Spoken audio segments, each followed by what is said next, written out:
কোনোদিন টাকাই দেয় না, আর আজকে কে আগে টাকা দেবে সেই নিয়ে ঝগড়া করছে। আর দেখো পল্টুদা, এটা কিন্তু ঠিক হচ্ছে না। আমি যখন বলেছি আমি আজকে দেবো, তখন আমি দেবো। আরে পল্টু, তোমাদের নিজেদের ভিতরে ঝগড়া না করে যে কোনো একজন টাকা দিলেই তো পারো। আমার তো টাকা পাওয়া নেই কথা, তারপরে তোমরা নিজেদের ভিতরে বোঝাবুঝি করে নিও। হ্যাঁ রে মদন, তুই চাপ নিস না, টাকাটা আমিই দেবো। পল্টুদা দেখো, আমি কিন্তু শেষবার বলছি, হয় আজকে আমি টাকা দেবো, নাহলে কিন্তু তোমার আমার বন্ধুত্ব এখানে শেষ। আচ্ছা তাহলে বাদ দে, সামান্য কিছু টাকার জন্য আমাদের এতদিনের বন্ধুত্ব নষ্ট করে লাভ নেই। চল, ফালতু কিছু টাকা দিয়ে আমাদের নিজেদের ভিতরে ঝগড়া করে লাভ নেই, আমরা বাড়ি যাই। দেখো পল্টুদা, ঠিকই বলেছো, চলো। এটা কি হলো? বোকাচোদা গুলো নিজেরা ঝগড়া করে মরলো, আর গাড় মারা গেল আমার। হ্যাঁ বলো, ওইভাবে চিল্লাচ্ছ কেন?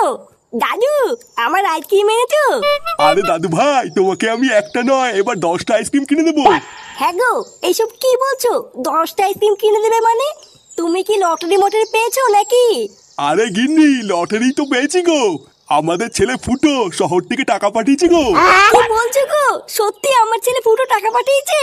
হ্যাঁ গো গিন্নি, তা নয় তোর কি বলছি গো, আমি এক্ষুনি ব্যাংকে গিয়ে দেখে আসলাম, আমাদের ফুটো 60,000 টাকা পাঠিয়েছে।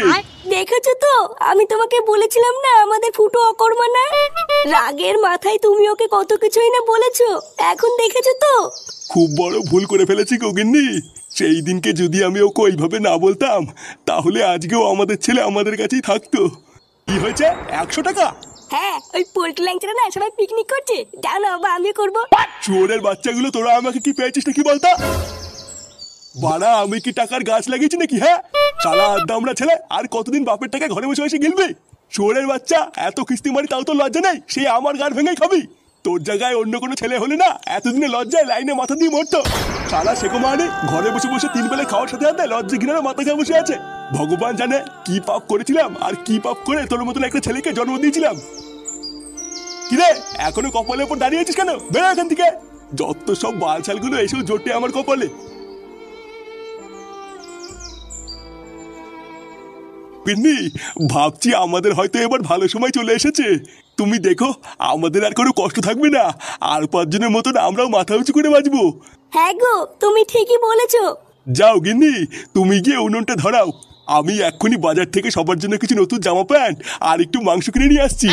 দাদু, আজকে মাংস রান্না হবে? হ্যাঁ গো দাদু ভাই, আজকের পর থেকে আমরা রোজ মাছ মাংস খাবো। যা করতাম আমরা সবাই মিলে, এখন আর ফুটোও নেই, আর সব কেমন যেন ঝিমিয়ে গেছে। ও যে সেই 1 বছর আগে রাগ করে কোথায় চলে গেল, আমাদেরকে তো একবার বলেও গেল না। কোথায় আছে, কেমন আছে তাও তো জানি না।